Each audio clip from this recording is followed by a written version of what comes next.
नमस्कार and welcome you world affairs. मैं हूं प्रशांत धवन। नाउ मैंने आपको बताया था कि ये होने के चांसेस काफ़ी ज़्यादा हैं और चाइना ने इंडिकेशन दे दी है कि ये शायद बॉयकॉट कर सकते हैं इंडिया की G20 मीटिंग जो कश्मीर में होगी। यहाँ पर आप देख पाओगे आर्टिकल है द हिंदू का, चाइना वॉइसेस ऑपोजिशन। इन्होंने कहा है कि हम ओके नहीं हैं कि कुछ G20 समिट की मीटिंग्स इंडिया रखवाएगा जम्मू कश्मीर में।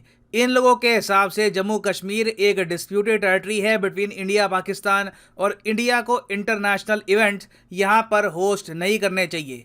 अब इसके आगे चाइना ने यह भी कह दिया है कि हम अटेंड करेंगे या नहीं अटेंड करेंगे G20 समिट की मीटिंग्स, ये देखना होगा। इसके बारे में अभी मैं कुछ कह नहीं सकता। तो चाइना ने आप ऑलमोस्ट कह लीजिए इंडिया के G20 समिट पर ये काफ़ी बड़ा क्वेश्चन रेस कर दिया है। तो इस वीडियो में हम डिस्कस करेंगे कि इंडिया के पास यहाँ पर क्या क्या ऑप्शंस हैं।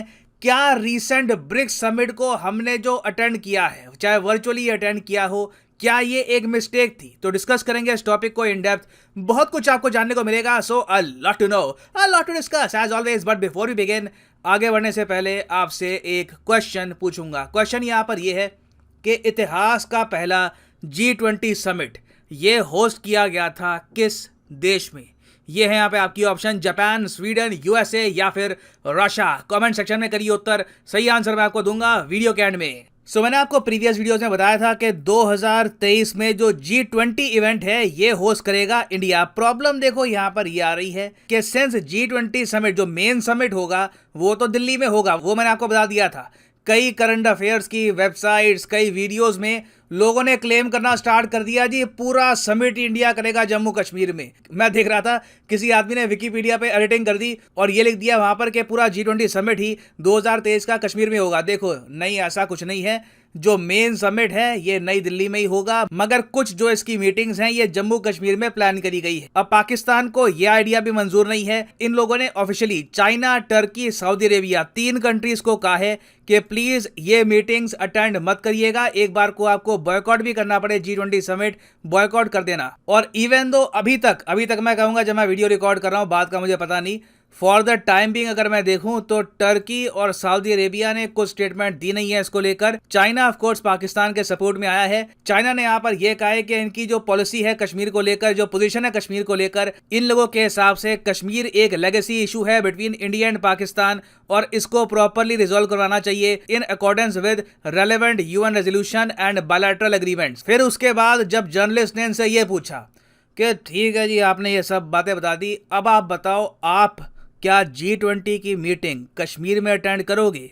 क्योंकि ऑब्वियसली चाइना भी G20 समिट को अटेंड तो करने वाला है। मुझे पता नहीं शी जिनपिंग फिजिकली इंडिया में आएंगे या नहीं आएंगे, I don't know about that, मगर चाइना की पार्टिसिपेशन तो यहाँ पर होगी। तो जो कश्मीर में G20 की मीटिंग्स होगी, क्या चाइना इसको अटेंड करेगा? इसको लेकर चाइना ने डाल दिया है बहुत ही बड़ा क्वेश्चन मार्क। और यहां पर मैं कहूंगा काश इंडिया भी कभी ऐसा करता ब्रिक्स की मीटिंग में या फिर SCO की मीटिंग में, मगर पता नहीं क्यों चाइना जब भी कुछ मीटिंग होस्ट करता है इंडिया फुल फ्लेजेड तरीके से जो मीटिंग है उसको अटेंड करता है। कभी देखने को नहीं मिला कि हमने चाइना होस्टेड किसी समिट पे इवन प्रश्न चिन्ह भी लगाया हो कि पता नहीं हम आएंगे नहीं आएंगे। मैं तो इसी में खुश हो जाता कि हम लोग एटलीस्ट यही बोल देते कि वी आर नॉट श्योर कि हम ये चाइना का जो समिट है ये अटेंड करेंगे नहीं करेंगे। खैर हम लोगों ने ऐसा कुछ किया नहीं। चाइना ने यहाँ पर बोल दिया है कि अभी देखते हैं कि G20 समिट जो इंडिया होस्ट करेगा इसको हम अटेंड करेंगे या नहीं करेंगे। और मैं आपको ये बता दूं, अगर चाइना कश्मीर वाली मीटिंग को अटेंड नहीं करता तो इंडिया को यहाँ पर प्रोटेस्ट करने का हक बनता है। इंडिया को फिर एक प्रॉपर जवाब देना चाहिए चाइना को, क्योंकि ये G20 समिट इंडिया के लिए मैटर बहुत ज्यादा करता है। आपको पता होगा इंडिया का ग्रैंड प्लान ये है कि 2036 तक, देखो 2036 तक हम एक $multi-trillion इकोनॉमी होंगे। 2027 तक की बता रहे हैं मैक्सिमम, चलो 2028 ले लो, हम $5 ट्रिलियन नॉमिनल GDP की इकोनॉमी बन जाएंगे। उसके बाद आप इमेजिन कर सकते हैं अगर इंडिया की नॉर्मल ग्रोथ भी रहती है तो आराम से हम लोग 7 से लेकर 9 ट्रिलियन या फिर उसके भी बियॉन्ड एक मेजर इकोनॉमी बन चुके होंगे। 2036 में India will be completely different. तो उस वक्त इंडिया का प्लान ये है कि इतिहास में पहली बार समर ओलंपिक्स हम लोग होस्ट करेंगे, और इसके लिए रिसेंटली रशिया ने भी कहा है कि रशिया बिल्कुल इंडिया का सपोर्ट करेगा। जो भी इंडिया को हेल्प चाहिए बिडिंग प्रोसेस में, वोटिंग में हेल्प चाहिए, वहां पर रशिया और प्रो रशिया जो कंट्रीज हैं ये इंडिया के सपोर्ट में वोट करेंगी। और मैं आपको बता दूं कि धीरे धीरे जैसे जैसे करके इंडिया जो ये इंटरनेशनल समिट्स हैं, फॉर एग्जाम्पल G20 हो गया, ब्रिक्स को मैं इतना कोई खास इंटरनेशनल समिट नहीं मानूंगा। आई मीन ब्रिक्स है क्या, गिनती के 5 देश यहां पर आते हैं, इसमें यूरोप की पार्टिसिपेशन नहीं है, नॉर्थ अमेरिका नहीं है, ओशियाना रीजन नहीं है।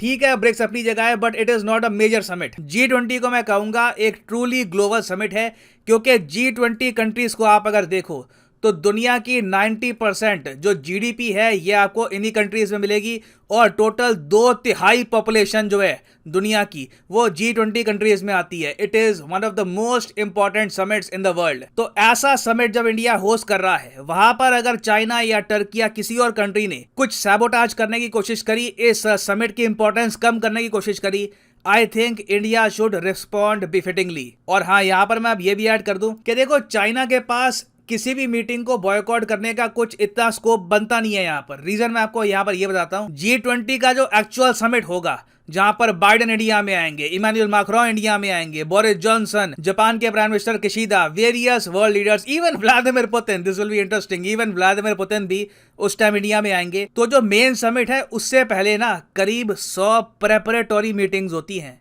और अभी ये पता लगा है कि जो ये 100 प्रेपरेटरी मीटिंग्स हैं ये ऑल ओवर इंडिया होंगी। G20 से मतलब पहले की जो मीटिंग्स हैं, कुछ मीटिंग्स बात कर रहे हैं ये नॉर्थ ईस्ट में भी करवाएंगे, कुछ गोवा में कराएंगे, कुछ महाराष्ट्र में, कुछ साउथ में भी कराएंगे। ऑल ओवर इंडिया ये मीटिंग्स होनी है, उनमें से एक कश्मीर भी यहाँ पे होगा। तो इंडिया यहाँ पर कह सकता है कि हमारा ये एक सिस्टम है कि पैन इंडिया मीटिंग्स करा रहे हैं, ये एक्चुअल G20 समिट भी नहीं है, प्रेपरेटरी मीटिंग्स है। तो इसको लेकर भी मेरे ख्याल से अगर चाइना बॉयकॉट करता है ये समिट, तो ये एक बहुत ही ज्यादा अग्रेसिव जेस्चर होगा टुवर्ड्स इंडिया। तो यहाँ पर मैं जानना चाहूंगा आपका ओपिनियन। अगर मान लीजिए चाइना इंडिया के होस्ट किए गए G20 समिट पे कुछ प्रॉब्लम्स डालता है, कुछ मीटिंग्स ये अटेंड नहीं करते, आपके हिसाब से इंडिया को कैसे रिप्लाई करना चाहिए? जेन्युइनली लिखिएगा इसका आंसर कमेंट सेक्शन में। I would like to know your opinion. और मैं आपको यही बता दूं, आप में से कुछ लोग जो सोशल मीडिया पे कह रहे थे कि इंडिया को फुल फ्लेजेड पार्टिसिपेशन नहीं करनी चाहिए ब्रिक्स समिट में, you were right, you were very right. ना वापस आते हैं हमने क्वेश्चन की तरफ कि पहला G20 समिट ये होस्ट किया था किस कंट्री ने? तो सही उत्तर यहाँ पे है option C, the country of United States of America. उस वक्त इसको कहा गया था summit on financial markets and the world economy. यहाँ पर आप देख पाओगे उस वक्त के इंडियन पीएम आपको दिखेंगे मनमोहन सिंह जी, जॉर्ज बुश थे यूएस के प्रेसिडेंट उस टाइम, चाइना के प्रेसिडेंट थे हु जिनताओ, और बाकी वर्ल्ड लीडर्स भी यहाँ पर आप देख सकते हैं। This was the first ever G20 summit. और हाँ, मैं आपको यही बता दूं कि आज है आखिरी दिन अनअकैडमी की 20% ऑफ सेल का। कल से डिस्काउंट कम हो जाएगा, तो आज आपके पास आखिरी दिन है। अगर आप मान लीजिए एसएससी के एग्जाम के लिए प्रिपेयर कर रहे हैं, तो सिंपली जाओ कमेंट सेक्शन में, पिंड कमेंट में आपको मिल जाएंगे ये लिंक। अगर आप प्रिपेयर कर रहे हैं फॉर एसएससी के लिंक पे यहाँ पर करो क्लिक, और यहाँ पे 20% डिस्काउंट के साथ आप एसएससी एग्जाम का कोर्स परचेज कर सकते हैं। यही कोर्स आपको रेलवे के एग्जाम में भी हेल्प करेगा। तो जो 24 महीने का कोर्स है, इसमें सीधा सीधा आपको 20% फ्लैट डिस्काउंट मिलता है। ये डिस्काउंट आज मध्य रात्रि 12 बजे खत्म हो जाएगा। तो जब तक डिस्काउंट यहाँ पर अवेलेबल है, यूज द डिस्काउंट। 24 महीने का कोर्स आप परचेज कर सकते हैं, मात्र 300 रुपये पर मंथ का आपको पड़ेगा अनअकैडमी का course. So use the code PD10 and save money. So इसी नोट के साथ ये है वीडियो का अंत। Thank you for listening and as always God bless you all.